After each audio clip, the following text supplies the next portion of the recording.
جی بسم اللہ الرحمن الرحیم. ہسٹری آف ویسٹرن فلاسفی، اس مادے کا ہم مطالعہ کر رہے تھے. دو پرسنالٹیز کو ہم نے ڈسکس کر لیا. دونوں تقریباً کنٹمپریری تھے. ایک تو مارٹن لوتھر اور دوسرا جو ہے میکیاویلی. مارٹن لوتھر بیسیکلی اس کو ریفارمر کہا جاتا ہے. ریفارمیشن کی تحریک تھی. اس کو ہم پھر باقاعدہ ڈسکس بھی کریں گے. یہ بیسیکلی 6 ایراز ہیں ویسٹرن فلاسفی میں، 6 ادوار ہیں. ایک جسے مڈل ایجز کہتے ہیں، میڈیول پیریڈ، یہ تقریباً 1000 سال کے اوپر محیط ہے. 500 سے لے کے 1400 عیسوی تک. کافی لمبا پیریڈ ہے یہ ویسٹرن فلاسفی کا. پھر اس کے بعد ایک پیریڈ آیا ہے جس کو ریفارمیشن کہتے ہیں، اصلاح کا. اچھا، یہ جو 1000 سالہ دور تھا نا، اس کے اندر جو ایک نظام یا طریقہ کار رائج تھا اس کو اسکالسٹسزم کہتے تھے. علماء جو کہ منطقی ہوتے تھے، فلسفی ہوتے تھے، متکلمین ہوتے تھے، ان کا دورہ تھا. ان کے نظریات زیادہ علم کے طور پہ پڑھائے جاتے تھے. ارسطو کو پڑھتے تھے، اسی طرح سے بائبل کی بھی عالم ہوتے تھے. اس کے بعد ریفارمر میں جو ہے نا، یہ مارٹن لوتھر کا نام آتا ہے ریفارمیشن کی تحریک میں. اس کے پیرالل ایک اور تحریک چلی تھوڑا آگے پیچھے کر کے، جسے رینیسانس کی تحریک کہتے ہیں. رینیسانس کی جو تحریک تھی وہ بیسیکلی احیاء علوم کی تحریک تھی. علوم کو زندہ کرو. اس میں یہ بھی تھا کہ جو دینی علوم ہے اور یہ بھی کہ جو دنیاوی علوم ہے. پھر ایک اور تحریک چلی جس کو انلائٹمنٹ کی تحریک کہتے تھے. اس کو بھی ہم ڈسکس کریں گے. اس کے بعد پھر ماڈرنٹی کا دور آیا، جدیدیت جسے کہتے ہیں. پھر اس کے بعد پوسٹ ماڈرنزم کا دور آیا جس میں ابھی ہم رہ رہے ہیں. تو یہ 6 ادوار بنائے جاتے ہیں. تو مارٹن لوتھر بیسیکلی ریفارمر تھا. مذہب کی اصلاح کا اس نے بیڑا اٹھایا تھا. میکیاویلی جو ہے، اس کا تعلق رینیسانس سے ہے. کیوں؟ کیونکہ اس نے پولیٹیکل فلاسفی دی. اس نے کہا بھئی پریکٹیکل چیزوں کی طرف آؤ، آئیڈیالزم سے نکل کر ریئلزم کی طرف آؤ. مطلب ریئلزم سے مراد لغوی معنی میں. بعد میں آئیڈیالزم ریئلزم فلاسفی میں باقاعدہ اسکول آف تھاٹ بن گیا. تو یہاں ابھی یہ اصطلاحات اپنے لٹرل میننگ میں استعمال ہو رہی تھی. ٹھیک ہے. آج جو ہم نے شخصیت جس کو ڈسکس کرنا ہے نا، اراسمس، ڈیسیڈیریس اریزمس. اریزمس یا اردو میں ہم اراسمس بھی کہہ دیتے ہیں. تو اراسمس جو تھا یہ رینیسانس کی تحریک کا آپ کہہ لیں فاؤنڈر تھا. اور یہ بھی کنٹمپریری ہے. بعض نے 1466 لکھا ہے، بعض نے 68 بھی لکھا ہے. میکیاویلی بھی تقریباً 1469 میں ہے. لوتھر بھی تقریباً ان کے کنٹمپریری ہے. ٹھیک ہے. لیکن یہ 2 مختلف دھارے ہیں، یہ بات ذہن میں رکھیے گا. اس لیے مارٹن لوتھر اور ریسمس کی آپس میں بڑی بحث ہوئی ہے، چپکلش ہوئی ہے. انہوں نے ایک دوسرے کے خلاف کتابیں بھی لکھی ہیں. ٹھیک ہے. تو دونوں اگرچہ فلاسفی کے 2 بڑے آپ کہہ لیں دھاروں کے نمائندہ ہے، لیکن ایک دوسرے کے خلاف بھی ہیں. تو اس کو سمجھنے کے لیے ضروری ہے کہ بیسیکلی وہ جو دھارا ہے مارٹن لوتھر کا، وہ ریفارمرز کا ہے. مارٹن لوتھر بیسیکلی ریولوشنری آدمی تھا. کہتا تھا بس تل پٹ کر دو، جو کچھ ہے یہ کرسچینٹی سب گرا دو. ٹھیک ہے. نئے سرے سے بنیاد رکھو اس کی. یہ جو تھا اراسمس، یہ کہتا تھا کہ نہیں، علوم کو زندہ کرو. جو اصل علوم ہے تمہارے، لوگوں کو بائبل کی طرف لے کر آؤ، تو یہ جو خرابی ہے خود ہی مٹ جائے گی. چرچ کا ادارہ گرانے کی ضرورت نہیں ہے. مارٹن لوتھر کہتا تھا ساری خرابی اور کرپشن کی جڑ چرچ کا ادارہ ہے. چرچ کا ادارہ ہی گرا دو، پورا سٹرکچر گرا دو. یہ ہیرارکی جو انہوں نے بنا رکھی ہے نا، پریسٹ، پھر کارڈینلز، بشپس، پوپ، یہ بیسیکلی استحصالی نظام ہے. جب تک یہ گرے گا نہیں کوئی خیر کی آپ توقع نہیں رکھ سکتے. ٹھیک ہے. اراسمس کہتا تھا اس کو گرانے کی ضرورت نہیں ہے، تعلیم کے ذریعے اس کی اصلاح کرو، اس پورے نظام کی. اس کا نقطہ نظر یہ تھا.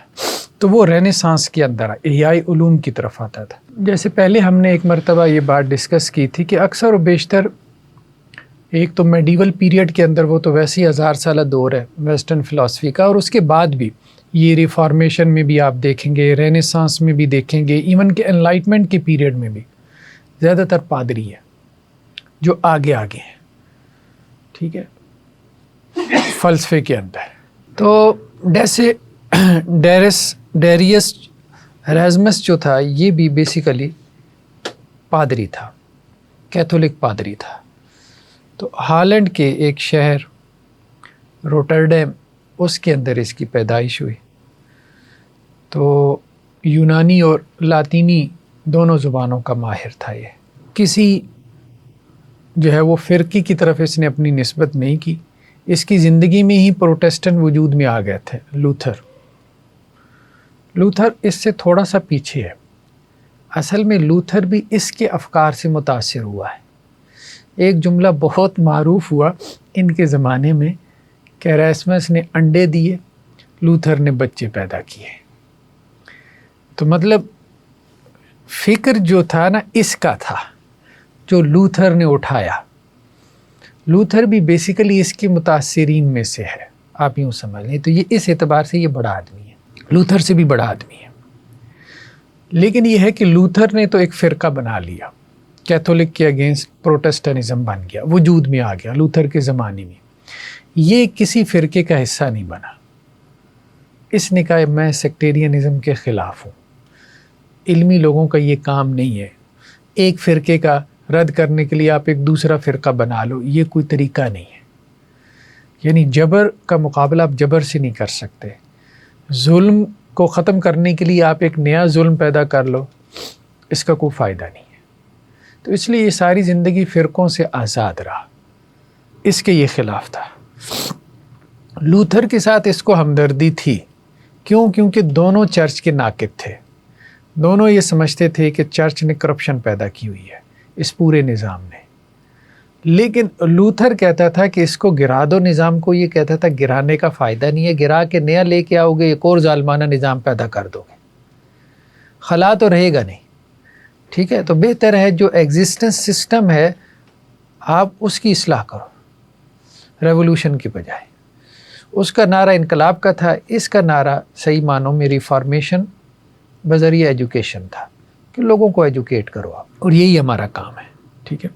اس لیے لوتھر کے جو ہے نا وہ رویے میں آپ کو تیزی نظر آتی ہے، شدت اور سختی نظر آتی ہے. ٹھیک ہے. جیسے یہاں بر صغیر میں بریلوی ازم کے رد میں وہابیزم کی تحریک پیدا ہوئی تو اس کے اندر ایک شدت آ گئی. ٹھیک ہے. تو یا اور بہت سارے آپ کہہ لیں، سعودی عرب کی بھی مثال دی جا سکتی ہے. شیخ محمد بن عبد الوہاب علیہ رحمہ کی جو تحریک تھی وہ اگرچہ شرک اور بدعت کے رد عمل میں تھی لیکن اس میں بھی سختی آ گئی. تو لوتھر کے اندر بھی سختی تھی، کرپشن کے خلاف جو اس نے جد و جہد کی. لیکن اراسمس کے اندر نہیں تھی. یہ ٹھنڈا تھا، ٹھنڈا مزاج. آپ یوں سمجھ لیں کہ غامدی مزاج ٹائپ آدمی تھا. ٹھیک ہے. آسان الفاظ میں. اور لوتھر سمجھ لیں کہ جیسے ہمارے وہ جو تھے یہاں پہ بریلویوں کے وہ بڑے تھے، احمد رضا خان بریلوی علیہ رحمہ، تو ان کا مزاج تھا، ان کی روح اس کے اندر تھی. ٹھیک ہے. تو بنیادی ہم نے کہا کہ ان میں یہی فرق تھا. ایک تو مزاج کا فرق تھا اور دوسرا اپروچ کا فرق تھا. تو لوتھر سخت مزاج تھا، سخت گیر تھا، اور اسی وجہ سے اس کے اندر کچھ ایروگنس بھی آ گئی تھی اور انقلابی جو ہے نا اس کی اپروچ تھی. اراسمس نرم مزاج تھا اور اس کی اپروچ جو تھی وہ اصلاحی تھی. اس سے پہلے اس کے دو میجر کانسیپٹس ہیں اراسمس کے. ایک تو کہا جاتا ہے کہ اس نے مسیحی فلسفہ دیا. اس سے پہلے بھی مسیحیت تھی، فلسفہ بھی تھا. اس نے فلسفے کی بھی اصلاح کی، کرسچینٹی کی بھی اصلاح کی. تو دونوں کو ملا کے اس نے آپ کہہ لیں کہ جی ایک نئی چیز پیدا کی جسے مسیحی فلسفہ کہا جاتا ہے، کرسچین فلسفی۔ اس نے کہا کہ جی مسیحیت بیسیکلی 3 چیزوں کا نام ہے: محبت، لوگوں سے محبت کرو، اخلاق، اپنے رویے اچھے کرو، اور باطنی اصلاح، اللہ کے ساتھ اپنا جو قلبی تعلق ہے نا اس کو بہتر بناؤ۔ مسیحیت بیسیکلی 3 چیزوں کا نام ہے، اور ہمارے ہاں چرچ نے مسیحیت کس چیز کا نام رکھ دیا ہے؟ کچھ رسم و رواج ہے، کچھ شاعر ہے، کچھ اعمال ہیں، بس آپ وہ کر لو، ایکٹس آف ورشپس، بس یہی مسیحیت ہے، اس سے زیادہ مسیحیت نہیں ہے۔ تو اس کا کہنا یہ تھا کہ چرچ نے بیسیکلی لوگوں کو فضول رسموں میں الجھا دیا ہے، اور فلسفے نے کلامی بحثوں میں گم کر دیا ہے۔ تو فلسفے کو ہمیں لایانی بحثوں سے نکالنا ہے، مطلب نہ اس نے فلسفے کا رد کیا، نہ اس نے مذہب کا رد کیا۔ اس نے کہا دونوں کے اندر جو کرپشن آ گئی ہے آپ اس کی اصلاح کرو، آپ یوں بھی کہہ سکتے ہیں، ٹھیک ہے۔ تو فلسفہ جو ہے وہ کلامی بحثوں کے اندر گم ہو گیا، اور مذہب ہمارا رسم و رواج میں گم ہو گیا۔ تو فلسفے کو کلامی بحثوں سے نکالو، مذہب کو رسم و رواج سے نکالو، تو یہی کرنے کا کام ہے، یہی جو ہے وہ فلسفے اور دین کا جوہر ہے، ٹھیک ہے۔ پھر اس نے یہ بھی کہا کہ جی مسیح کی جو تعلیمات ہیں نا وہ آپ انجیل میں تلاش کرو، پوپ کے فرمان میں نہیں۔ جیسے آج اب آپ کہیں کہ جی بھائی فقہ کی کتابوں کے بجائے کتاب و سنت میں جو ہے وہ آپ ڈھونڈو کہ اسلام کیا ہے، یا علماء کے فتووں کے بجائے آپ کتاب و سنت کا مطالعہ کرو۔ تو بیک ٹو دی اسکرپچر اس نے ہی نعرہ دیا تھا، جو اس سے پھر لوتھر نے لیا، کہ پرائمری سورسز کی طرف جاؤ، پوپس کے فرامین کے بجائے پرائمری سورسز کی طرف جاؤ، بائبل کی طرف رجوع کرو۔ تو ایک تو اس کا یہ تھا کرسچین فلسفی کا کانسیپٹ، دوسرا اس کا جو ہے وہ کرسچین ہیومنزم کا کانسیپٹ تھا۔ ہیومنزم آپ پھر آ کے کچھ اور بن گیا، اس وقت تو لٹرل میننگ میں ہیومنزم جو ہے خدا کے اوپر بحث کر کر کے نا انسان کی کوئی وقت ہی نہیں رہ گئی تھی، انسان کی کوئی عزت رسپیکٹ کچھ بھی نہیں، مار دو چھوٹے چھوٹے مسئلوں کے اوپر۔ اس نے کہا نہیں، خدا کی اپنی جگہ اہمیت ہے، انسان کی بھی اہمیت ہے۔ ایک مذہبی بحث میں اگلے کی ماں بہن ایک کر دیتے ہو، اس کو جو ہے وہ بتی جاہل اور پتہ نہیں کیا کچھ اس کو القابات سے نواز دیتے ہو، اس کو کافر بنا دیتے ہو، پھر اس پہ بس نہیں کرتے۔ جنگیں ہوتی تھی مذہبی مسائل کے اوپر، باقاعدہ جنگیں ہوتی تھی، مار دھاڑ کرتے تھے۔ تو اس نے ہیومن ڈگنیٹی، یار انسان بھی کوئی وقت رکھتا ہے، ذرا اس کو بھی سوچو، اس کے بھی اوپر بھی غور کرو، ٹھیک ہے۔ خدا کو تم نے اپنا ایک مطلب وہ ایک ایسی پروڈکٹ بنا لی ہے کہ اب اس کے اوپر تمہاری اجارہ داری ہے، تمہارے اس خدا کے کانسیپٹ کے بارے میں کوئی ذرا سا ڈفرینٹ کانسیپٹ دے تو تم کہتے ہو بس مار دو۔ تو اس نے جو ہے وہ انسان کی آپ کہہ لیں جو ہے وہ وقار کی بات کی، اس کی عزت احترام کی بات کی، اس کی عقل اور آزادی کی بات کی۔ مختلف لوگ ہیں، مختلف دھڑے ہیں، مختلف گروپس ہیں، سب کو اللہ تعالیٰ نے عقلیں دی ہیں، سب اپنے انداز میں سوچتے ہیں، برداشت کرو، ٹالریٹ کرو، کیوں اجارہ داری قائم کرتے ہو؟ تو اس نے پھر کہا کہ بھائی ایسا ہے کہ یہ جو ٹالرنس پیدا ہوگی نا، کیونکہ اس وقت سیکٹیرینزم بہت زیادہ تھا جس کی وجہ سے ساری ایکسٹریمزم پیدا ہو رہا تھا، تو یہ بیسیکلی اس سیکٹیرینزم سے جو ایکسٹریمزم پیدا ہو رہا تھا اس کے خلاف تھا، ماڈریٹ تھا۔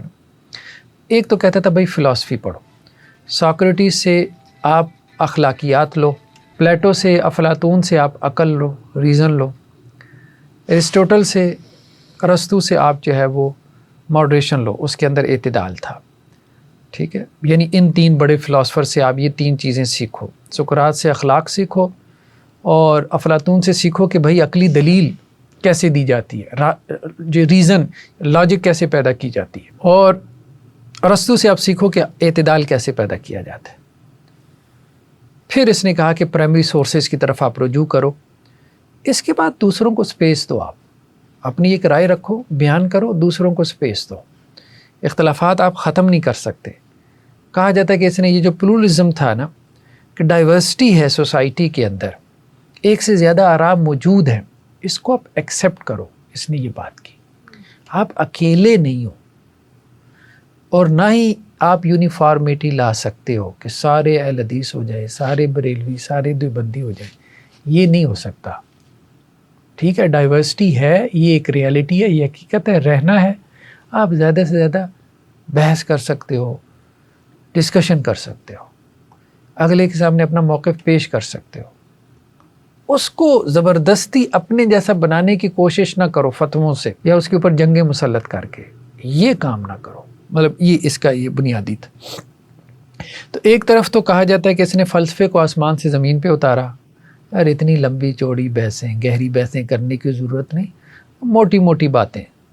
ٹھیک ہے، کامن سینس کی باتیں، بس اتنی عقل جو کامن سینس.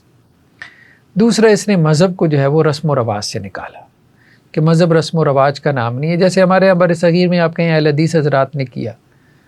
ٹھیک ہے، رسم و رواج سے نکالنے کی کوشش کی ہے، بدعات سے، خرافات سے. تو اس نے یہ کام وہاں پر کیا. تو اس نے یہ بات کہی کہ مختلف لوگوں میں ڈائیلاگ ممکن ہے اور ضروری ہے، اور یہ نہیں کہہ سکتے کہ کل سچ کسی ایک کے پاس ہے. یہ جو ہر فرقہ یہ کہہ رہا ہے نا کہ میرے پاس کل سچ ہے، یہ غلط ہے، یہ بات ٹھیک نہیں. کسی کے پاس کچھ سچ ہے، کسی کے پاس کچھ سچ ہے. تو اب آپ ڈائیلاگ کرو، ڈائیلاگ کے بعد ایک دوسرے کے بتاؤ. ٹھیک ہے، لیکن تہذیب کے دائرے میں رہتے ہوئے ڈائیلاگ کرو، اخلاق کے ساتھ، شائستگی کے ساتھ. ٹھیک ہے، تو آپ اس ڈائیلاگ کے نتیجے میں سچ کے قریب آؤ گے. تشدد کرو گے، جبر کرو گے، اس سے نفرت پیدا ہوگی. ٹھیک ہے، تو آپ ایک مہذب سوسائٹی نہیں کہلاؤ گے. تو یہ بیسیکلی اس کے خیالات تھے. ایک تو کرسچین فلاسفی کی اس نے بات کی کہ فلسفے کی اصلاح کرو، لایانی بحثوں سے نکال کے. مذہب کی اصلاح کرو، اس کو رسوم و رواج سے نکال کے. اصل جو اس کی مذہب کی تعلیمات ہیں، یعنی محبت کرو، محبت عام کرو. یہی مسیح علیہ السلام کی تعلیمات تھی نا. نفرت عام نہیں کرتے تھے، وہ محبت عام کرتے تھے. آج جیسے ہم کسی کو کہیں بھی اللہ کے رسول صلی اللہ علیہ وسلم نے تو مطلب اب نفرت تو عام نہیں نا، کہ محبت عام کی ہے نا. مطلب جو فرقہ پرست مولوی ہیں ان کو اگر کہا جائے. ٹھیک ہے، پھر انہوں نے کہا باطنی اصلاح کرو. اس نے یہ بات مسیح علیہ السلام نے اللہ کے ساتھ تعلق پیدا کرنے پہ زور دیا ہے. ٹھیک ہے، اخلاق پیدا کرو. تو وہ یہ ساری چیزیں چرچ میں دیکھ رہا تھا. بدخلقی ہے، نفرتیں پیدا کر رہے ہیں. چرچ کا ادارہ نفرت کا سمبل بن چکا تھا. اس کو مار دو، اس کو نکال دو. ٹھیک ہے، یہی ہو رہا تھا جو آج کل ہمارے یہاں ہو رہا ہے. دوسرا اس کا کرسچین ہیومنزم کا تھا کہ اس نے کہا کہ تھوڑا یار نیچے بھی آؤ. خدا کے بارے میں بہت ڈسکس کر لیا، یہ حضرت انسان کی بھی کوئی قدر ہے، کوئی قیمت ہے، کوئی ویلیو ہے، اس کی بھی کوئی عزت ہے، کوئی رسپیکٹ ہے. وہ اس کے پیدا کرنے والے نہیں دی ہے. ٹھیک ہے، تو مذہب کے نام پہ اس کو ڈس رسپیکٹ نہ کرو. مذہب کے نام پہ جو ہے وہ، خدا کے نام پہ جو ہے وہ اس کی بےزتی نہ کرو، اس پہ ظلم نہ کرو، اس کے ساتھ نفرت نہ رکھو.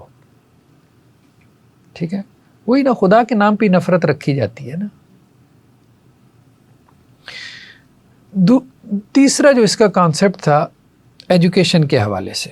ابھی تک جو چرچ کا نظام تھا، چونکہ چرچ نے سارا نظام سنبھالا ہوا تھا ایجوکیشن کا، کہ آپ کے عالم مدارس ہوتے تھے، سکولز ہوتے تھے. تو پرانا نظام یہ تھا کہ مار پیٹ، کوٹ لگاؤ. دوسرا رٹا سسٹم. ٹھیک ہے، میمورائز کرواتے تھے. تیسرا چرچ کا یہ نصاب ہے، بس یہی پڑھنا ہے، اس کے علاوہ پڑھو گے گمراہ ہو جاؤ گے. یہی کتابیں پڑھنی ہیں تم نے، اس کے علاوہ کوئی کتاب نہیں پڑھ سکتے. ٹھیک ہے، اور مخالف فرقے کی بھی نہیں پڑھ سکتے. ٹھیک ہے، اور چوتھا تھا کہ ان کو اپنا مطیع اور فرما بردار بناؤ. اس پورے تعلیمی نظام میں یہ ہوتا تھا، جو نکلے وہ تم سے اختلاف کرنے کی جرات نہ کرے. بھیڑیں پیدا کرو، جو ایک آواز لگاؤ تو پیچھے چلی آئے. ٹھیک ہے، تو یہ پرانا تعلیمی نظام تھا. اس نے کہا پہلی بات تو یہ ہے، مار پیٹ ختم، محبت سے پڑھاؤ. ٹھیک ہے، جب محبت سے آپ پڑھاتے ہو تو اگلے کی دلچسپی پیدا ہوتی ہے. دوسرا اس نے کہا رٹا سسٹم ختم کرو، لوگ سمجھیں، انڈرسٹینڈنگ کی طرف آؤ. ٹھیک ہے، جو نصاب پڑھا رہے ہو اس کی انالیٹک اسٹڈی ہونی چاہیے۔ تیسرا اس نے یہ بات کہی کہ یہ بس چرچ کی کتابیں پڑھاؤ اور کچھ پڑھنا ہی نہیں ہے۔ میں نے کہا چھوڑو پرے، وہ پڑھو، ٹھیک ہے، ادب بھی پڑھو، لٹریچر بھی پڑھو، آپ یونانی ادب پڑھو، آپ لاطینی ادب پڑھو جو اس وقت تھا، ٹھیک ہے، مختلف جو علوم تھے اس وقت کی، ماڈرن سائنسز تھی، اس نے کہا وہ سب پڑھو، تاریخ پڑھو، ہسٹری کی طرف اس نے کہا، لٹریچر، ہسٹری، اور اس نے کہا زبانیں سیکھو، آپ مختلف زبانیں سیکھو۔ جیسے آج ہمارے ہاں وہ کہتے ہیں نہیں انگریزی، تو ہمارے ہاں بہت حد تک جو ہے وہ شجر ممنوع رہی ہے مدارس کے اندر انگریزی سیکھنا سکھانا، ٹھیک ہے۔ تو یہ تھا۔ اور چوتھا اس کا کہنا یہ تھا کہ ہمیں کسی کو اپنا مطیع فرما بردار بنانے کی ضرورت نہیں، اللہ اور اس کے رسول کی فرما برداری کافی ہے، ٹھیک ہے۔ یہ پوپ ووپ کو، علماء کو اپنا فرما بردار بنانے کی ضرورت نہیں ہے کسی کو۔ آزاد لوگ پیدا کرو، اپنے اسٹوڈنٹس کو کہو کہ تم آزاد ہو، ٹھیک ہے۔ یہ جو استاد آتا ہے نا اور آ کے بس اپنے فالورز میں اضافہ کیے جا رہا ہے، ہر آتا ہے بس اپنے فالورز میں اضافہ کیا جا رہا ہے، پیر ہیں تو اپنے مریدوں میں اضافہ کیے جا رہے ہیں، ٹھیک ہے، استاد اور شیوخ ہیں تو وہ اپنے شاگردوں میں اضافہ کیے جا رہے ہیں۔ اس نے کہا یہ نظام سے نکالو، لوگوں کو آزاد کرو، ان کی سوچوں کو آزاد کرو، تب علم آگے بڑھے گا۔ جب تک ان کو اپنا مقلد بنائے رکھو گے تو علم آگے نہیں بڑھے گا، ٹھیک ہے۔ اس سے آپ جو ہے وہ گروپنگ پیدا کرو گے، مطلب وہ اسی سے گروپنگ بنے گی، پوری ایک گروپ کی سائیکالوجی بنی، ٹھیک ہے۔ تو اس زمانے میں بھی استاد سے اختلاف حرام سمجھا جاتا تھا، اس لیے اس نے یہ باتیں کی۔ تو اس وقت جو مڈل ایجز کا ہم نے کہا کہ جو فلاسفی تھی، ویسٹرن فلاسفی، بیسیکلی آپ اس کو کرسچین فلاسفی بھی کہہ سکتے ہیں، اس کو اسکالسٹسزم کہتے تھے۔ اسکالسٹسزم کے اوپر اس نے جو مڈل ایجز کی یا میڈیول پیریڈ کی فلاسفی تھی، اس نے تنقید کی۔ ایک تو اس نے کہا کہ جی یہ جو فلاسفی پڑھتے پڑھاتے ہیں نا، فضول سوالات کے اوپر وقت ضائع کرتے ہیں، اور ان کے سوالات کیا ہیں؟ یہ سوال کرتے ہیں کہ جی کیا خدا عورت کی شکل میں آ سکتا؟ مطلب سوال تو یہی تھا نا، حضرت مسیح علیہ السلام کی صورت میں خدا زمین پہ آ گیا، صلیب چڑھ گیا، ٹھیک ہے۔ اب یہ اس کے اوپر فلسفہ شروع ہوا، ٹھیک ہے، جسے کراس کی فلاسفی کہتے ہیں۔ کراس کی فلاسفی جو ہے وہ پھر آگے بڑھتے بڑھتے اس نے بہت سے سوالات پیدا کیے۔ تو ان سوالات میں سے اب ایک یہ بھی سوال تھا کہ مسیح علیہ السلام تو مرد تھے نا، کیا خدا اس پہ بھی قدرت رکھتا تھا کہ وہ عورت کی صورت میں آ کے صلیب چڑھ جاتا؟ یہ ایک سوال پیدا ہوا، بہت بڑا سوال تھا، استغفر اللہ۔ پھر اس کے بعد پھر ایک اور سوال بھی پیدا کیا، کیا مسیح علیہ السلام معاذ اللہ کسی کدو کی شکل میں مجسم ہو سکتے تھے؟ پھر ایک اور سوال یہ پیدا کیا کہ سوئی کی نوک کے اوپر کتنے فرشتے آ سکتے ہیں؟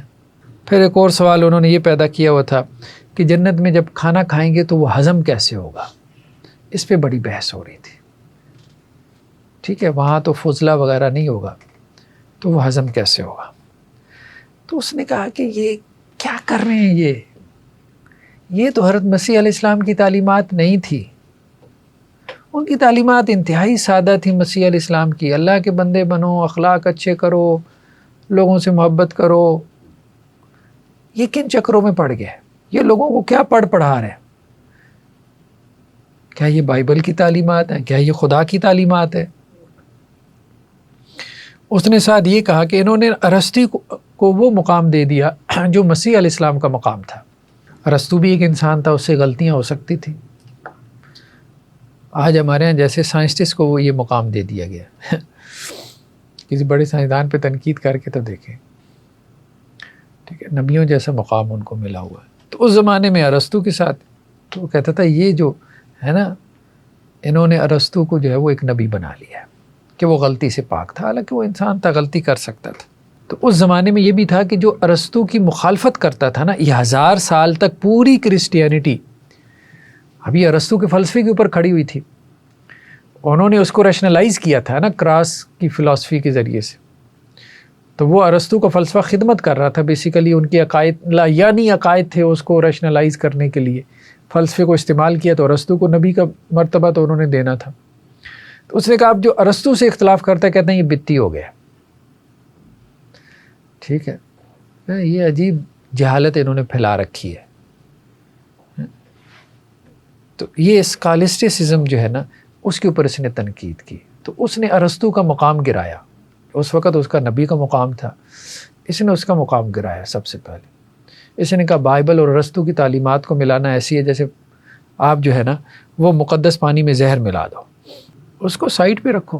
فلسفے کے اندر بھی اچھی باتیں ہیں، ٹھیک ہے، وہ اچھی باتیں اس کی لے لو، لیکن اس کو بائبل کے برابر نہ لے کر آؤ.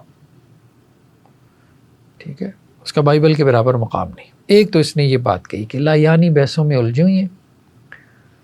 یہ جو ہمارے اسکالسٹسزم والے ہیں، جیسے ہمارے ہاں بھی علم کلام میں لایانی بحثیں پیدا ہوئی، یقین مانیں عجیب و غریب قسم کی، فائدہ ہی نہیں تھا. ٹھیک ہے، اسم مسمى کا عین ہوتا ہے یا غیر ہوتا ہے، اور چھوڑو تم سے قیامت والے دن یہ سوال ہوگا کہ اسم مسمى کا عین ہوتا ہے یا غیر ہوتا ہے. اب اس پہ بحثیں ہو رہی ہیں. دوسرا اس نے کہا کہ جی دین کی روح جو ہے نا اس کا خاتمہ ہو گیا. دین کی روح کیا تھی، اسپرٹ کیا تھی؟ کہ دل تمہارا بدل جائے، تمہارے دل میں دوسروں کے لیے محبت پیدا ہو جائے، تمہارے اخلاق بہتر ہو جائے. ٹھیک ہے، لیکن اب دین کیا ہے؟ کچھ منطقی مسائل ہیں. ٹھیک ہے، دوسرا کچھ رسمی عقائد ہیں. عقائد کی ایک فہرست تم نے بنائی ہے، جیسے ہمارے ہاں بھی بن گئی نور، بشر، آپ علیہ السلام عالم الغیب ہیں نہیں ہیں. ٹھیک ہے، نور ہیں، بشر ہیں. ٹھیک ہے، آپ کا سایہ تھا نہیں تھا، آپ ہر جگہ حاضر ناظر ہیں نہیں ہیں. اس وقت ان کے ہاں بھی ایک فہرست تھی. تو اس نے کہا تم نے اس کو دین بنا لیا، اور پھر جو ہے نا تم نے کیلکولیٹر پکڑا ہوا ہے، یہ کر لو تو اتنی نیکیاں، یہ کر لو تو اتنی نیکیاں. اصل دین کی روح کو تم بھول گیا ہو، چند چھوٹے چھوٹے اعمال بس. ٹھیک ہے، یہ تم نے کیا ہوا. تو اس نے کہا کہ یہ لوگ جو ہے نا یہ خدا کو نہیں پوج رہے، یہ بیسیکلی اپنے بنائے ہوئے مذہب کو پوج رہے ہیں، جو خدا کا دیا ہوا مذہب بھی نہیں ہے، جو بائبل کا نہیں ہے. انہوں نے بائبل کے پیرلل اپنا ایک متوازی مذہب یا دین کھڑا کر لیا اور اس کی پوجا میں لگے. یہ اس نے تنقید کی. پھر اس نے کہا اوپر سے ایک اور مسئلہ ان کا یہ ہے کہ متکبر اور خود پسند انتہا درجے کے ہیں یہ سارے علماء، جو کرسچین علماء تھے. ٹھیک ہے، وہ یہ سمجھتے ہیں کہ انہوں نے سب کچھ سمجھ لیا، اور اس کا کہنا یہ تھا کہ جو یہ سمجھتا ہے نا میں نے سب کچھ سمجھ لیا، وہ سب سے بڑا بیوقوف وہی ہے. یہ کہتے ہیں ہمیں سب کچھ پتہ ہے. تو اپنے استاذ کے مسلک سے نہیں ہٹتے. جو ان کے استاذ سے اختلاف کر لے کہتے ہیں یہ جاہل ہے، بتی ہو گیا. 2 فتوے ان کی زبان پہ ہوتے ہیں، جاہل، بتی، اور تنقید برداشت نہیں کر سکتے. پھر اس نے ایک اور تنقید کی اسکالسٹسزم کے اوپر. یعنی اسکالسٹسزم بیسیکلی کرسچین علماء کے اوپر تنقید تھی، کیونکہ وہی اس کے جو ہے وہ نمائندہ تھے اس وقت، کہ دین کو انہوں نے کیا بنا لیا تھا. چوں چوں کا مربع، لایانی بحثیں، اخلاق سے دور، ٹھیک ہے، اندر باہر کرتے رہنا، اور فتووں کا جو ہے وہ ایک پوٹلی، یہ سارا دین تھا. تو اس نے کہا ایک اور ان کا مسئلہ یہ کہ عوام الناس سے دور ہے. عوام الناس کے یہ مسائل ہی نہیں ہے. ایک خاتون جو ہے وہ گھر میں اپنے جانوروں کا دودھ دو رہی ہے، ایک فارمر کسان جو ہے وہ کھیت میں کام کر رہا ہے. اس کا مسئلہ یہ ہے کہ ہیولا اور جو ہے وہ صورت کے اندر کیا فرق ہوتا ہے. یہ جو فلسفے کے مسائل تم لے کے بیٹھے ہوئے ہو، اس کو اس سے کیا کنسرن ہے؟ اس بیچارے کا تو یہ مسئلہ ہی نہیں ہے، اس کی سمجھ ہی بہت بالا تر یہ چیزیں. ٹھیک ہے، تو سوئی کے ناکے پہ کتنے فرشتے آتے ہیں، اس کا ایک عام انسان کو کیا فرق پڑے گا اگر تم بتا بھی دو. کتنے آتے ہیں. عام انسان کا مسئلہ کیا ہے کہ ہمیں زندگی کیسے گزارنی ہے, ہمیں دوسروں سے محبت کیسے کرنی ہے, یہ لوگوں کو سکھاؤ. لوگوں کو زندگی گزارنے کے گر سکھاؤ, لوگوں کو اخلاق سکھاؤ, لوگوں کو محبت سکھاؤ. ٹھیک ہے, جو مسیح علیہ السلام کا اصل دین تھا. تو اس کا کہنا یہ تھا کہ انہوں نے دین کو پہلی بنا دیا, حالانکہ مسیح علیہ السلام نے دین کو ایک رستہ بتلایا تھا کہ جس کے اوپر چلا جاتا ہے, نہ کہ پہلی ہے اب آپ اس کو بوجھی جا رہے ہو. ٹھیک, تو اب ہمارے یہاں بھی مطلب دین پہلی بن گیا, رستہ نہیں نہ رہ گیا. قرآن ایک رستہ ہے, اس رستے کے اوپر چلو, اس کو فالو کرو. اب کیا ہے کہ معلومات کا مجموعہ ہے, قرآن کی اتنی آیات, اتنے رکوع, ٹھیک ہے, بس یہ فنگر ٹپس کے اوپر ہے. اس کی اتنی حرکات, اس کے اتنے حروف, ٹھیک ہے. تو ان چیزوں کے اندر لوگ پڑے ہوئے ہیں. وہ یہ اصحاب کہف کا کتا جو ہے وہ جنت میں جائے گا کہ نہیں جائے گا, ٹھیک ہے. اور اصحاب کہف 3 تھے, 5 تھے یا 7 تھے. خضر علیہ السلام آج تک زندہ ہے کہ نہیں ہے, زندہ ہیں تو لوگوں سے ملتے ہیں کہ نہیں ملتے. بس یہ مسائل ہیں. اب ان مسائل کے اوپر ویڈیو بنا دیں تو ٹھیک ہے. یا دجال کہاں پر بیٹھا ہوا ہے اس وقت, ٹھیک ہے. مقصد سے اسے بچنا تھا, نہ کہ اس کے بارے میں تحقیق کرنا کہ وہ اس وقت کہاں پر بیٹھا ہے. ہمیں اس سے کوئی غرض ہی نہیں. ایک فتنہ ہے, اصل مقصد یہ ہے کہ اس سے بچنا ہے, نہ کہ اس کی کھوج اور سراغ لگانا کہ اس وقت وہ کہاں پر ہے. 2 اس کے اور کانسیپٹ ہیں, ایک تو نیچرل ریزننگ کے بارے میں اور دوسرا فری ول کے بارے میں. تو اس کے زمانے میں اس وقت 2 سوالات, بیسیکلی ہر فلاسفی بیسیکلی چند سوالات تھے اس زمانے کے جن کے آنسرز تھے. ایک سوال یہ تھا کہ انسان خود سوچ کر سچ تک پہنچ سکتا ہے, ٹھیک ہے. انسان اپنی سوچ سے کیا سچ تک پہنچ سکتا ہے, یہ ایک سوال تھا. اور دوسرا سوال یہ تھا کہ انسان اپنے اعمال خود چنتا ہے یا اللہ نے پہلے سے طے کر رکھا ہے کہ اس نے یہ کرنا ہے. انسان خود کرتا ہے یا اللہ کی تقدیر میں لکھ دینے کی وجہ سے یہ کر رہا ہے. یہ وہی فری ول کا کانسیپٹ کہ فری ول ہے کہ نہیں. ہمارے ہاں بھی یہ پیدا ہوا. تو ان سوالات کے اوپر اس وقت جنگیں بھی ہو رہی تھی. تو اس نے سب سے پہلے تو کہا بھئی عقل, جہاں تک عقل کی بات ہے تو یہ اللہ کی طرف سے قیمتی تحفہ ہے, ٹھیک ہے, لیکن اس کی لیمیٹیشنز ہیں. نہ تو ہمیں عقل دشمن بننا ہے اور نہ ہی ہمیں عقل کی پرستش کرنی. مطلب یہ ایکسٹریم سے جو ہے وہ اعتدال کی طرف آتا تھا, ٹھیک ہے. تو وہ کہتا تھا بائبل کو سمجھنے کے لیے عقل ضروری ہے, کچھ اخلاقیات تک عقل آپ کو پہنچا دیتی ہے. تو سقراط کی عقل کے بارے میں بھی اس کا کہنا یہ تھا کہ وہ اللہ کی روشنی تھی, ٹھیک ہے, وہ اللہ کی روشنی تھی. تو مطلب اس نے اخلاقیات کی زیادہ بات کی تھی نا ساکریٹس نے. لیکن اس کا ساتھ یہ بھی کہنا تھا کہ عقل ایمان کی جگہ نہیں لے سکتی, اللہ تعالیٰ کے اسرار کو نہیں سمجھ سکتی, اس کے لیے ایمان ہی. اور عقل خود فریبی کا, تکبر کا شکار ہو جاتی ہے, یعنی یہ اس کی کمیاں ہیں. تو جو مقام جو ہے اسکالسٹک علماء نے دیا ہوا تھا عقل کو, تو یہ اس کا قائل نہیں تھا کہ عقل ہی سب کچھ ہے, سچ تک عقل ہی پہنچاتی ہے. اور عقل سے مراد ان کی ارسطو کی عقل. اس نے کہا نہیں, اصل میں عقل پلس ایمان یہ بیسیکلی فارمولہ ہے. فیتھ پلس ریزن یہ بیسیکلی فارمولہ ہے. یہی فارمولہ اس سے پھر مارٹن لوتھر نے بھی لیا تھا. اس کو ملا کے ہمیں جو ہے وہ سچ تک پہنچنا ہے. اصل چیز یہ تھی نا, ریالٹی, ٹروتھ, سچ, حقیقت, اس تک پہنچنے کا ذریعہ کیا ہے, ٹھیک ہے.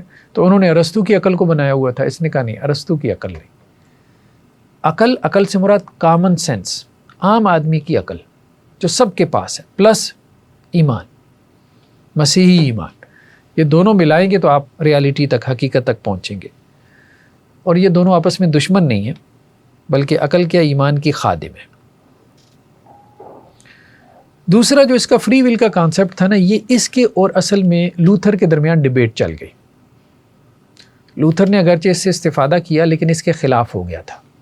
مزاج میں اس کی سختی تھی, اس نے اس کے خلاف کتاب لکھ ماری، راسمس کے خلاف، ٹھیک ہے. تو لوتھر کا کہنا یہ تھا کہ انسان جو ہے نا یہ مکمل طور پہ گناہ میں ڈوبا ہوا ہے، گناہ گار ہے، ٹھیک ہے. ایک تو اس کا تھیسس یہ تھا، اور دوسرا یہ ہے کہ اگر اس کے پاس کوئی نیکی ہے نا، وہ نیکی بھی اس نے اپنی کوئی فری ول سے نہیں کی، اللہ نے لکھ دی تھی تقدیر میں، اس لیے اس نے کر لی ہے، تو اس کا کوئی کمال ہے ہی کوئی نہیں. تو نجات کیسے ہوگی؟ نجات ہوگی اللہ کے فضل سے، اور نجات پہلے سے لکھی ہوئی ہے، ازل میں اللہ نے لکھ دی ہے کہ اس نے نجات پانا ہے. اب عمل کی ضرورت ہی نہیں. تو یہ جو پادری پوپ کہہ رہا ہے عمل کرو، بھئی لکھا ہوا ہے تم نے جنت میں جانا ہے تو جانا ہے، بس جانا ہے، ٹھیک ہے. اس کو پوپ کو جو ہے وہ پیسے دے کے موٹا کرنے کی ضرورت نہیں. اور اگر لکھا ہوا ہے کہ جہنم میں جانا ہے تو تم نے جانا ہے، جتنے مرضی پیسے اس کو دے دو، پیسہ کیوں ضائع کر رہے ہو؟ نہ ضائع کرو.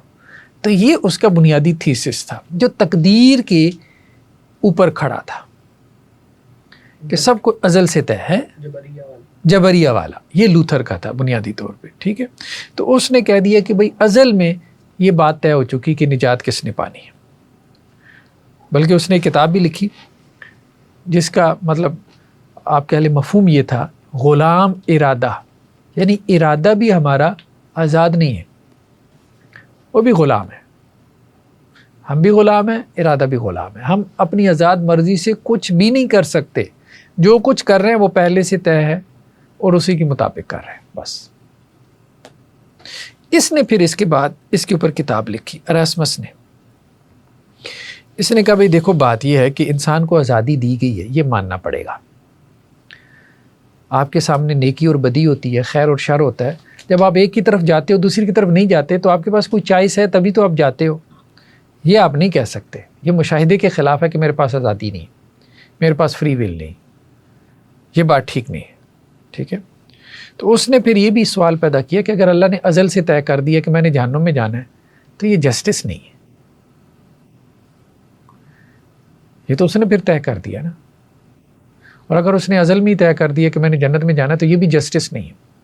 ہاں مجھے اس نے آزادی دی ہے، ٹھیک ہے، ساری آزادی نہیں ہے میرے پاس. اس نے کہا کہ آزادی ہے، ساری نہیں ہے، لیکن کچھ نہ کچھ ماننی پڑے گی جس کی بنیاد پہ میں عمل کرتا ہوں اور اس کی بنیاد پہ جنت اور جہنم ہے. یہ جسٹس ہے. یہ اس نے اس طرح سے اس کو جو ہے نا وہ کیا. تو اس نے اس کی ایک مثال بھی دی. مثال یوں دی کہ اس نے کہا کہ بچہ چھوٹا سا ہوتا ہے نا، 1-2 سال کا، چلنا سیکھتا ہے، ٹھیک ہے، اٹھتا ہے گرتا ہے، اٹھتا ہے گرتا ہے، تو باپ اس کو سہارا دے کے چلاتا ہے، ماں اس کا ہاتھ پکڑ کے اس کو چلاتی ہے، چلتا ہے وہ خود ہے. تو اس نے کہا آپ یوں مثال لے سکتے ہو، اللہ کا فضل میں اس کو مانتا ہوں، اللہ کا سہارا اور فضل ہوتا ہے، ٹھیک ہے، لیکن ہماری بھی ایفرٹ اور کوشش ہوتی ہے. تو اس طرح سے اس نے اس کے اندر جو ہے وہ آپ کہہ لیں کہ جی ایک اعتدال پیدا کرنے کی کوشش کی. تو لوتھر نے اسے کہا کہ اسے مسیحیت کی سمجھ ہی نہیں آئی، راسمس کو اس کو پتہ ہی نہیں مسیحیت کیا ہے، ٹھیک ہے، بلکہ یہ نا کیا کر رہا ہے، یہ انسان کو خدا کا شریک بنا رہا ہے، ٹھیک ہے. تو اور اللہ کے فضل کو کمزور کر رہا ہے، اور یہ بیسیکلی تو پوپ کا دفاع کر رہا ہے. مطلب آخری حربہ یہی ہوتا ہے ٹیگنگ کا. وہ بھی چونکہ وہاں سے نکلا تھا، حالانکہ جس کے خلاف وہ کام کر رہا تھا وہ اس نے حربے انہی کے استعمال کرنا شروع کر دی.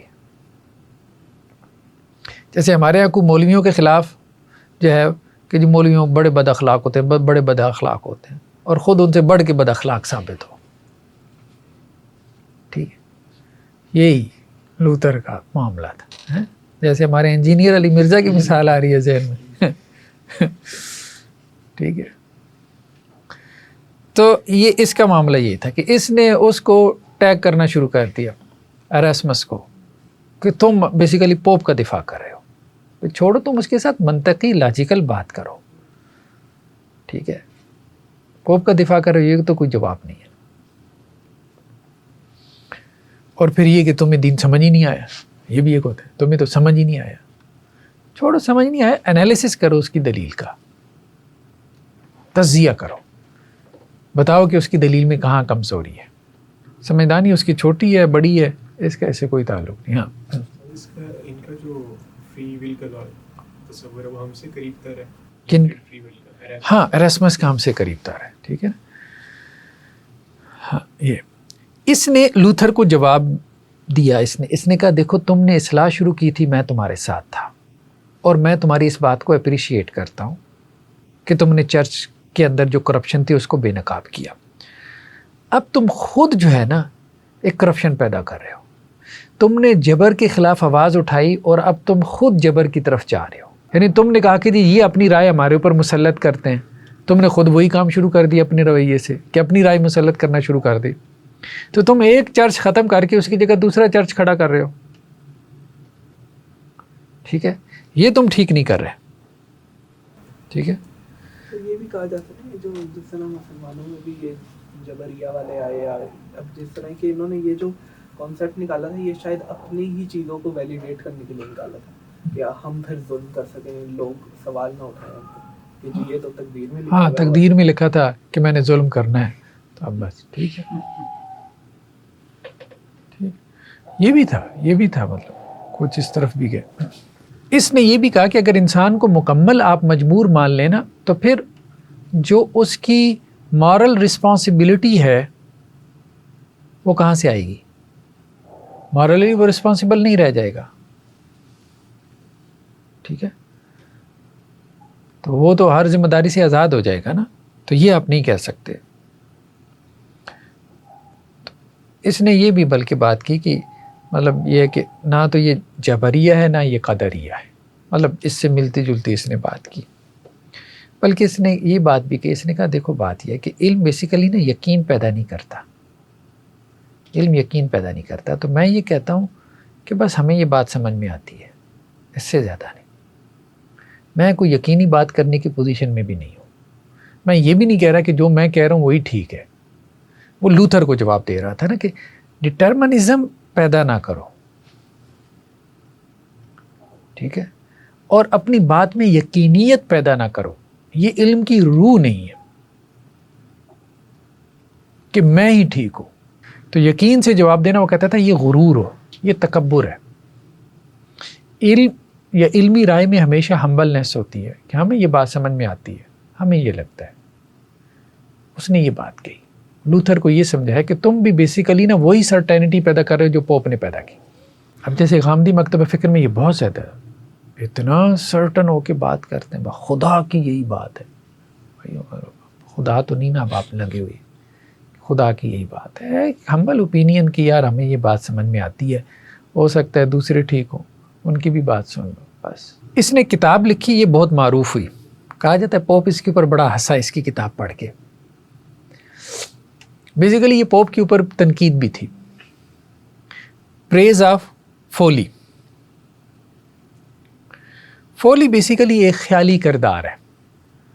جیسے ہمارے ہاں کچھ لوگوں نے نا تنقید کرنی ہوتی تھی اپنے وقت کے بادشاہ کے اوپر یا وقت کے نظام کے اوپر، تو وہ کیا کرتے تھے؟ کہانی اور افسانے کی صورت میں تنقید کرتے تھے.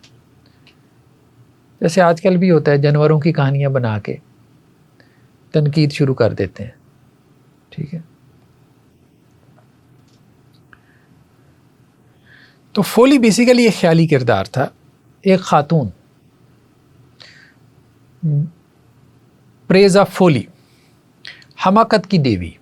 فولی بیسیکلی حماقت کی دیوی ہے.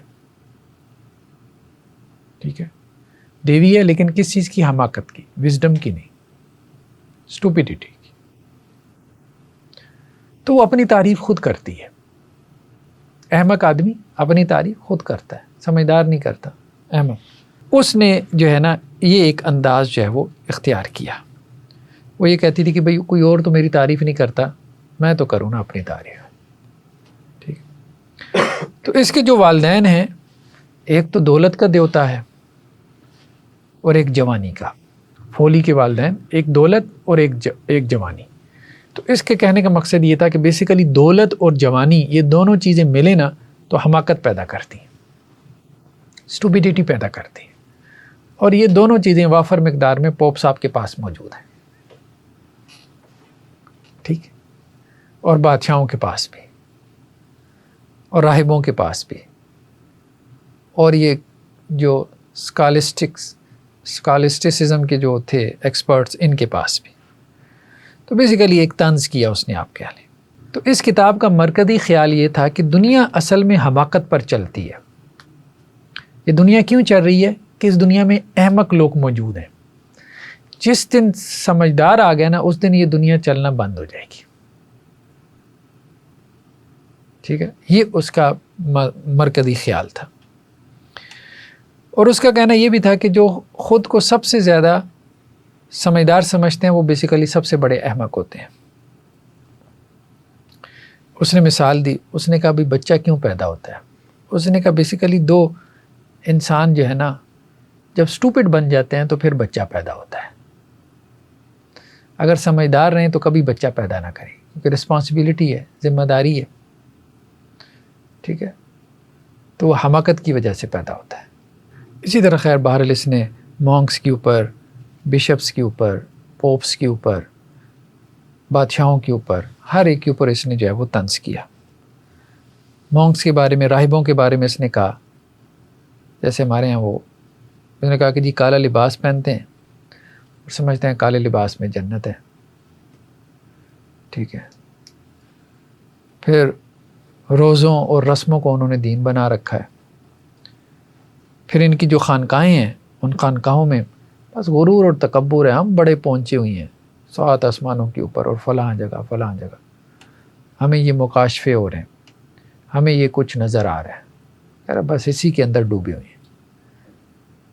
مطلب ہمارے پیر کا رتبہ یہ, وہ کہتا ہے نہیں تیرا تو ابھی بہت نیچے ہے, میرے کا تو اس سے بھی بہت اوپر ہے. اور پھر لوگوں کو ڈرایا ہوا ہے, ڈرا کے قابو کیا ہوا ہے. ٹھیک ہے, ہمارے پیر کے بارے میں کوئی بات کی تو بس گیا, تیرا تو ایمان بھی گیا. ایمان کیا, تیری تو دنیا بھی چلی جائے گی.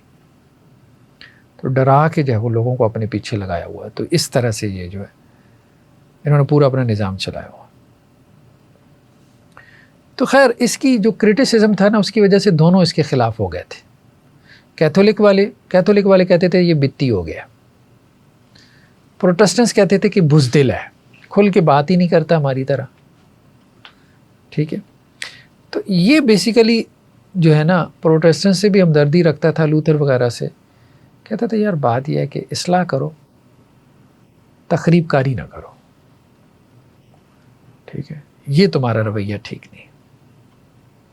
تو چرچ کی بیسیکلی اصلاح چاہتا تھا, یہ چرچ کو توڑنا نہیں چاہتا تھا.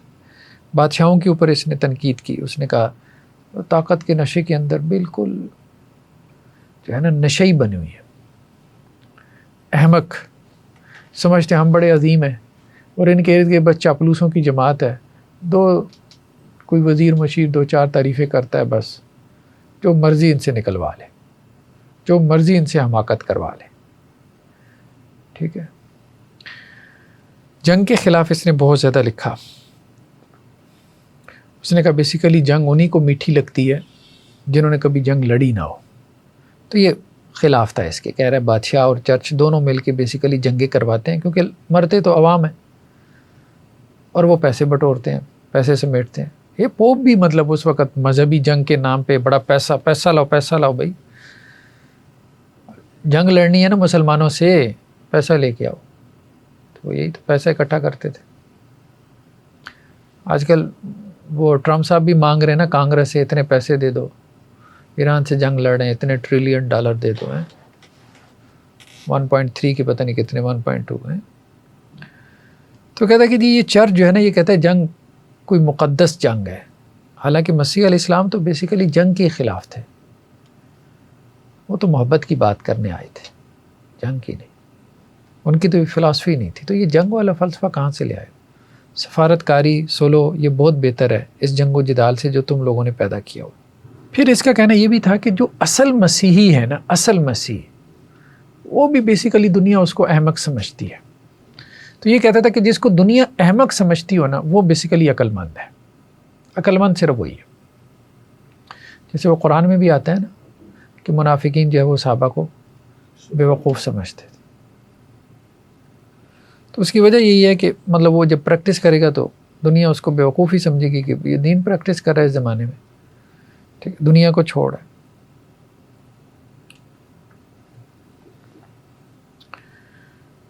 اس نے جو ہے نا وہ اپنا اس کی جو ایک میجر کنٹریبیوشن ہے وہ یہ بھی ہے کہ جو یونانی زبان کے اندر بیسیکلی یہ بائبل پبلش ہوتی تھی ابھی تک، اور یونانی زبان کا جو نسخہ چل رہا تھا نا وہ چل رہا تھا کوئی 4 صدی عیسوی کا نسخہ چل رہا تھا، یعنی 1000 سال سے ایک ہی نسخہ تھا، ولگیٹ کا نسخہ کہلاتا تھا وہ، تو وہ یونانی زبان میں تھا۔ اس نے سب سے پہلے یہ بات کہی کہ یہ جو یونانی بائبل ہے نا اس میں غلطیاں ہیں، تو چرچ کا اس کے اوپر بڑا اعتبار تھا، تو اس نے مختلف جو ہے وہ مینوسکرپٹس نکالے بائبل کے، اور ایک نئی جو ہے وہ یونانی جو ہے وہ نسخہ پبلش کیا بائبل کا۔ یہ اس کی اصل کنٹریبیوشن تھی، اور اس کے ساتھ اس کا لیٹن ٹرانسلیشن بھی۔ پھر اس کی لیٹن جو ٹرانسلیشن تھی اس سے پھر جو ہے وہ لوتھر نے بائبل کا ترجمہ کیا تھا جرمن میں، تو بیسیکلی یہ بنیاد بنا ہے، تو یہ بھی اس کی ایک کنٹریبیوشن جو ہے نا وہ کہلاتی تھی۔ پوپ کے اوپر اس نے تنقید کی، اس نے کہا کہ وہ کہتا ہے کہ جی میں مسیح کا نائب ہوں، لیکن مسیح تو غریب تھے، اس سے امیر کوئی نہیں ہے، مسیح لوگوں کو معاف کرتے تھے، یہ لوگوں کو قتل کرواتا ہے، جنگیں لڑواتا ہے، مسیح نے لوگوں کی خدمت کی تو یہ تو تخت کے اوپر بیٹھ کے لوگوں سے خدمتیں کرواتا ہے۔ بشپس کے اوپر اس نے تنقید کی، اس نے کہا کہ جی یہ کہتے ہیں جی ہم چرواہے ہیں، مسیح علیہ السلام نے جو مثال دی تھی نا، چرواہا جیسے اپنی بھیڑ بکریوں کو جو ہے وہ سنبھال کے رکھتا ہے، تو اسی طرح ہم لوگوں کو شیطان سے بچاتے ہیں، ٹھیک ہے، تو چرواہے ہیں، تو کہتا ہے یہ اچھے چرواہے ہیں، بھیڑوں کو چھوڑ کے جو ہے وہ دولت کے پیچھے پڑے، طاقت کے پیچھے پڑے۔ یہی تھا اس وقت بھی عیسائی علماء، عوام الناس کی طرف کوئی توجہ نہیں تھی، ان کی اصلاح کی طرف، اپنی دولت کیسے بڑھانی ہے، طاقت کیسے بڑھانی ہے، علماء اسی کے لیے لڑ رہے تھے، اپنی اتھارٹی کیسے بڑھانی ہے۔ آج بھی ادارے کیسے بنا لیں، عہدے کیسے حاصل کر لیں، ٹھیک ہے، بہت زیادہ ہمارے یہاں آج بھی کارڈینلز تھے، ان کے بارے میں اس نے کہا کہ جی ان کا کام تھا کہ لوگوں کی خدمت کرتے، یہ بھی اب اپنے جو ہے وہ شان و شوکت کے پیچھے پڑے ہیں۔ تو خیر بہرحال اس وقت کہا جاتا ہے کہ یہ باتیں کرنا بڑی جرت کی بات تھی، اس وقت تو زندہ جلا دیتے ٹھیک ہے، تو لوتھر نے اس کو کہا کہ تو ابھی کم کر رہا ہے، تو اس نے لوتھر کو جواب دیا میں شہید ہونے کے لیے نہیں آیا، میں اصلاح کرنے آیا ہوں، یہ تیرا مقصد ہی ہے کہ میں اپنا ہاتھ ذرا زیادہ سخت کروں اور اس کے بعد یہ مجھے جو ہے نا وہ اللہ میاں کے پاس پہنچا دے۔ تو خیر بہرحال حکمت بھی تھی اس کے اندر، یہ بھی تھا کہ حکمت بھی تھی۔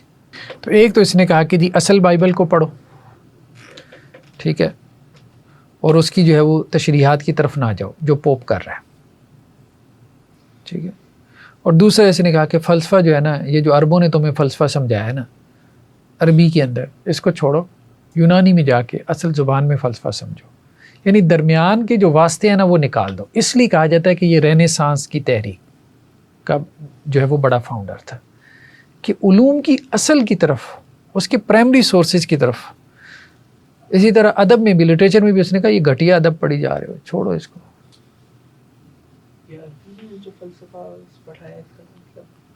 عربی میں ٹرانسلیٹ ہو کے ان کے پاس پہنچ گیا تھا نا، یہ جو ابن رشد اور سینا وغیرہ، ہاں، تو ان کے پاس فلسفہ پہنچ چکا تھا، عربی میں ٹرانسلیٹ ہو کر ان کے پاس فلسفہ پہنچ چکا تھا، تو یہ پڑھتے پڑھاتے تھے عربی والے۔ یہ ماڈرن فلاسفرز ہیں یہ ان لوگوں سے کیا انسپائرڈ تھے، ابن رشد، ابن سینا پر؟ کافی زیادہ یہ یہاں یہ اس دور کے جو لوگ تھے نا یہ پڑھتے تھے ان کو، ٹھیک ہے، ابن رشد وغیرہ، اور اسی طرح سے جو ہے وہ غزالی کے افکار وغیرہ، ابن خلدون کے، یہ ویسٹ میں پہنچے، یہ بات تو ہے۔ تو اس نے تینوں چیزوں کے اندر جو ہے وہ کہا کہ پرائمری سورسز کی طرف آپ آرٹ میں بھی، لٹریچر میں بھی، فلاسفی میں بھی، اور ریلیجن میں پرائمری سورسز کی طرف رجوع کرو۔